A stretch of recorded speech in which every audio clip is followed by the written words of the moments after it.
جب کرسمس ہوتا ہے تو کئی مسلمان جا کے کرسچن لوگ سے کہتے ہیں میری کرسمس.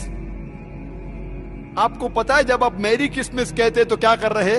آپ شہادت دے رہے ہیں کہ اللہ سبحانہ و تعالی نے نعوذ باللہ 25 دسمبر کو بیٹا جنا.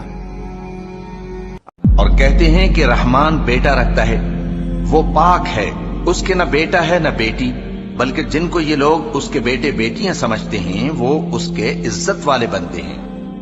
وہی آسمانوں اور زمین کا پیدا کرنے والا ہے، اس کی اولاد کہاں سے ہو جبکہ اس کی بیوی ہی نہیں؟ اور اس نے ہر چیز کو پیدا کیا ہے اور وہ ہر چیز سے باخبر ہے. قریب ہے کہ اس جھوٹ سے آسمان پھٹ پڑے اور زمین شق ہو جائے اور پہاڑ پارا پارا ہو کر گر پڑے کہ انہوں نے رحمان کے لیے بیٹا تجویز کیا.